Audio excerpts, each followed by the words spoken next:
Boa tarde a todos. Cabe a mim, então, discutir com os senhores as principais evidências a respeito da prótese Sapien 3, que é uma prótese aórtica de implante por catéter, que representa a mais nova geração dessas próteses. Antes de eu discutir com os senhores especificamente a respeito da Sapien 3, eu trago para os senhores aqui os principais estudos que norteiam, que corroboram a indicação de TAV nos dias de hoje. Os senhores podem observar que foram estudos realizados com uma prótese balão expansível, conduzido por autores de renome, Cleveland Clinic, Emory, Baylor, Columbia, e que foram publicados na mais prestigiosa revista de medicina. E esses são, resumidamente, os resultados. Se os senhores observarem em amarelo, as curvas de sobrevida do tratamento clínico ou da cirurgia, em azul, as curvas de sobrevida do tratamento transcatéter. Observem que em pacientes inoperáveis, o TAV foi superior ao tratamento clínico otimizado, que poderia incluir ou não a valvoplastia com balão. Em pacientes considerados de alto risco cirúrgico, com STS acima de 10%, o TAV teve uma evolução semelhante do que a cirurgia. E em pacientes de risco intermediário ou risco moderado, ou seja, o STS entre 4 e 8, o TAV também teve uma evolução semelhante à cirurgia, e particularmente naqueles pacientes submetidos ao TAV por via transfemoral, excluindo-se aqueles casos de via transapical ou transaórtica, o TAV foi superior à cirurgia em termos de mortalidade. O interessante é que esses estudos são os únicos estudos, se você pegar todo o guidelines norte-americano de 2017, se você procurar por evidência A, ou seja, estudos randomizados com grande número de pacientes, os únicos estudos, com exceção de apenas uma recomendação, eu acho que de aspirina e anticoagulante oral para pacientes com prótese metálica, os únicos estudos com nível de evidência A são os estudos com o TAV. E o mais interessante é que esses estudos foram realizados com próteses balão expansíveis de gerações anteriores ao que a gente utiliza hoje em dia aqui no nosso país, nos Estados Unidos e na Europa, que é a Sapien 3. Por exemplo, nos pacientes que foram incluídos no estudo Partner 1, se utilizou a Sapien Edwards, que era uma prótese de aço inoxidável, pericárdio bovino, e que os introdutores para o implante dessas próteses eram muito calibrosos, 22, 24 frente. Então, as complicações vasculares e hemorrágicas eram muito altas nesses estudos, bem como naqueles pacientes de alto risco cirúrgico. Aqui no risco intermediário já se utilizou a Sapien XT, que é uma prótese de cromo cobalto, também de pericárdio bovino, e com introdutores um pouco menos calibrosos, 16 e 18 frente. Quais são as inovações, os atributos especiais que essa nova prótese, a Sapien 3, já utilizada aqui no nosso país, traz? É também uma prótese cujo arcabouço metálico é de cromo cobalto, mas que tem menor perfil e garante uma boa força radial. Ela tem um design diferente. Os senhores podem observar que essas células aqui mais superiores, elas são maiores, elas, em pacientes pequenas do sexo feminino, elas ficam apostas à coronária, e elas não são cobertas, ou seja, são fenestradas, e isso impede a ocorrência de obstrução coronária. Os folhetos também recebem um tratamento anticalcificação, à semelhança das próteses cirúrgicas. E a grande novidade dessa prótese é a existência de uma saia externa de PTFE, que, ao entrar em contato com o sangue, se ingurgita e ocupa os espaços entre a prótese e a parede da aorta, minimizando a ocorrência de refluxo paravalvar, que era um problema com as próteses que eu citei para os senhores anteriormente.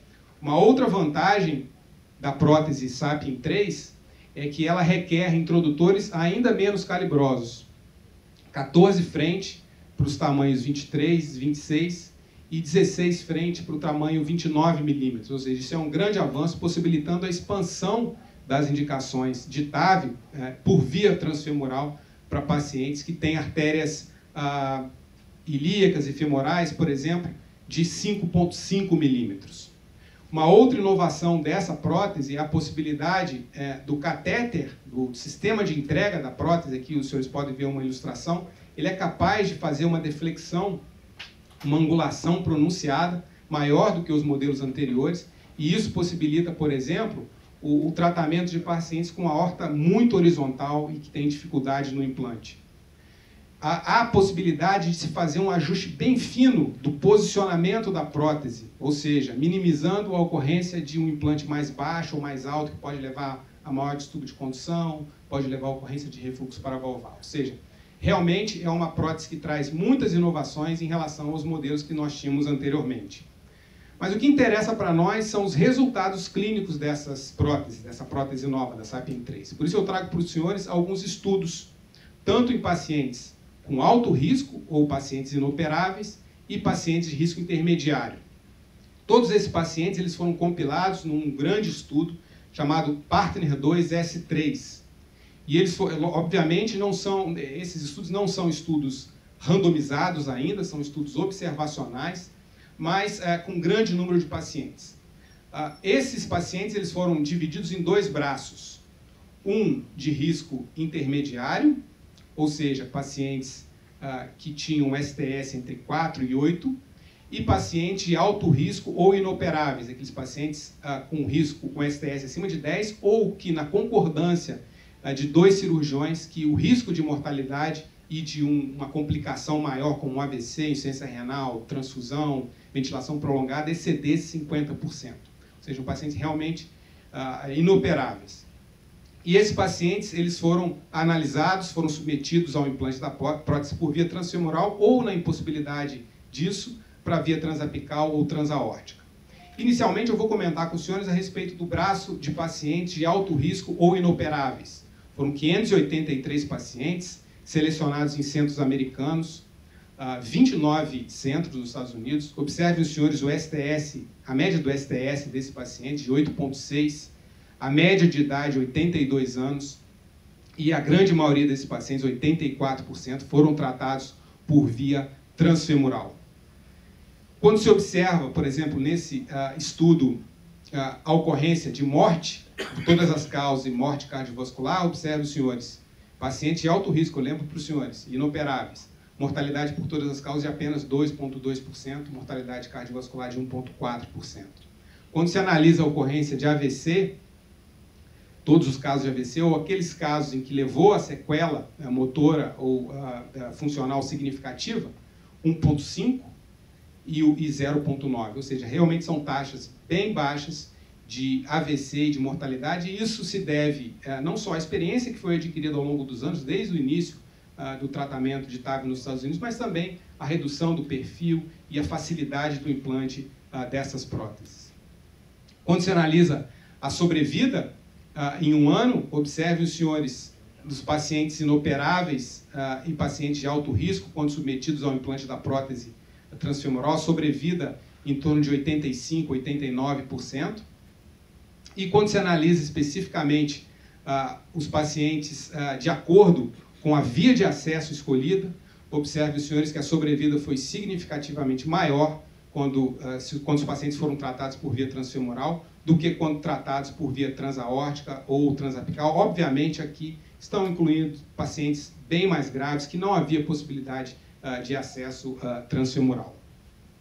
Quando se analisa a ocorrência de AVC, observe, senhores, em um ano de evolução, a taxa de ocorrência de 2,4%, uma taxa realmente bem baixa, sem diferença em relação à via de acesso utilizada. Isso era uma dúvida que existia no início da experiência com TAV. Se dizia que o TAV por via transapical causava menos AVC do que por via transfemoral. Parece que com a experiência adquirida e com esses novos dispositivos, essas taxas se equivalem, independente da via de acesso. Quando se analisa, por exemplo, os pacientes de risco intermediário, STS entre 4 e 8, foram mais de 1.000 pacientes selecionados, 51 centros nos Estados Unidos. O STS médio de 5,3, 82 anos a média de idade, a grande maioria dos casos também por via transfemoral. Observe, senhores, os resultados. Quando se analisa mortalidade, por todas as causas, 1,1%, cardiovascular 0,9%, AVC total 2,6%, e AVC com sequela 1%. Esses são os números que os senhores podem dizer para os seus pacientes quando se considera a possibilidade desse paciente ser submetido ao implante de prótese aórtica transcatéter, e quando se coloca em perspectiva todos os estudos que já foram realizados com uma prótese balão expansível, observe os senhores aqui, pacientes inoperáveis, de alto risco, com a Sapien Edwards, aqui com a Sapien XT e agora com a Sapien 3, em relação à mortalidade por todas as causas, progressivamente tem se obtido uma menor mortalidade com esses procedimentos. Quando se avalia AVC, e aqui cabe uma observação, a definição de AVC não era uma definição clínica, é uma definição feita por um neurologista com critérios bem aplicados para a definição desse evento. Observe, senhores, também uma redução progressiva de acordo com a evolução dos instrumentais, próteses de menor perfil e também com a experiência adquirida. Em relação ao efeito hemodinâmico dessas próteses, será que essa prótese garante uma grande área valvar, um reduzido gradiente médio pós-implante? Observe, senhores, aqui a média dos casos pontilhado, prévio ao procedimento, em torno de 0,7 a área valvar e 1,67 após o implante. Quando se analisa o gradiente médio pré e pós-implante, médio de 46, cai para em torno de 10 pós-procedimento. E, principalmente, a ocorrência de refluxo paravalvar, que era o que a Sapien 3 buscava realmente, quando se analisa a ocorrência de refluxo moderado ou severo, menos de 4% dos pacientes apresentaram essa complicação, 0,1% desses com insuficiência severa, e isso eu posso aqui dar o meu testemunho. Desde que a gente começou a usar a Sapien 3, a gente nunca mais viu refluxo maior do que leve nos pacientes que nós tratamos até então. As evidências vão um pouco além dos estudos observacionais. Esse foi um estudo publicado no Lancet no ano passado, e que os autores fizeram uma comparação daqueles pacientes de risco intermediário tratados no Partner 2, ou seja, o braço observacional, fizeram um score de propensão dos pacientes de risco intermediário tratados com cirurgia. O autor desse trabalho é um cirurgião cardiovascular da Emory, e eu mostro para os senhores os resultados. Aqui o desenho do estudo, conforme eu disse para os senhores, 1.000 pacientes tratados com a Sapien 3 de risco intermediário. Eles foram comparados ao braço cirúrgico, aqui em vermelho, dos pacientes tratados no estudo Partner 2A. E se avaliou como endpoint primário, mortalidade por todas as causas, AVC ou refluxo severo com 1 ano. Observem os números. Mortalidade por todas as causas aos 30 dias, 1,1 com TAV, 4 com cirurgia. Cardiovascular, 0,9 com TAV, 3,1 com cirurgia. AVC, com sequela, 1% com TAV, 4,4 com cirurgia. E AVC e óbito, 2% com TAV e 8% com cirurgia. Aqui as curvas de sobrevida. Os senhores podem notar, evidentemente, um benefício do tratamento desse paciente de risco intermediário com a Sapien 3, quando comparado, obviamente, não é um estudo randomizado, mas um estudo bem conduzido, estatisticamente bem conduzido e também publicado numa revista prestigiada, que é o Lancet, e talvez o único senão em relação à cirurgia seja a ocorrência de refluxo paravalvar, que foi, nesse caso, com TAV maior do que moderado em apenas 1,5% dos pacientes, quando comparado à cirurgia, que obviamente tem taxas ainda menores, o que levou os autores desse estudo a afirmarem que as implicações para todas essas evidências que eu mostrei para os senhores é que o TAV deve ser considerado como alternativa preferencial à cirurgia em paciente de risco intermediário e no futuro considerar uma expansão das indicações para esse procedimento. Eu trago para os senhores apenas como exemplo um caso que ilustra como tem sido a seleção dos pacientes na nossa experiência e o tipo de paciente que nós temos tratados com essa tecnologia. Um paciente de 72 anos, sexo feminino, comorbidade de hipertensão, DPOC, ela tinha dependência de oxigênio, ciência renal, clearance de 38. Os números não expressavam esse risco, o STS era de apenas 5, um paciente de risco intermediário. O Euroscore 17,8, paciente sintomática de dispneia classe 2, e 5, os senhores vão observar na angiografia, ela tinha também uma aorta bem calcificada, não caracterizava uma aorta em porcelana, mas poderia causar dificuldades no ato cirúrgico. Função ventricular esquerda preservada, 54%, estenose aórtica clássica, gradiente médio acima de 40, área valvar menor do que 1 centímetro quadrado, Aqui as medidas obtidas pelo ecocardiograma transtorácico, a gente usa isso como screening para a indicação ou não do TAV. Na verdade, as medidas são confirmadas com uma angiotomografia, aqui as medidas que nós costumamos fazer de anel valvar, a doutora Fernanda já mostrou isso, sempre medimos a área da válvula aórtica para escolher adequadamente a prótese a ser implantada, analisamos o risco de obstrução coronária, calculando a distância do anel até o tronco da coronária esquerda, até a coronária direita, todas essas medidas acima de 12, o seio de Valsalva era bem largo, em torno de 30, ou seja, a paciente tinha um baixo risco para a ocorrência de obstrução coronária durante o implante. Aqui os acessos, uma reconstrução tridimensional da aorta, ilíacas e femorais, mostrando que a paciente tinha diâmetros limítrofes para a indicação de TAV, no caso, se utilizássemos próteses mais antigas. Aqui a angiografia pré-procedimento, vocês podem observar o que eu disse, que a aorta bem calcificada, era uma estenose aórtica pura. Por sorte, essa paciente já possuía um marca-passo prévio, essa é a melhor situação que a gente pode encontrar. O TAV ainda é inferior à cirurgia na questão de implante de marca-passo definitivo. Aqui a prótese sendo montada dentro da aorta ascendente, a necessidade de se colocar o balão dentro da prótese, a prótese sendo avançada pelo arco aórtico.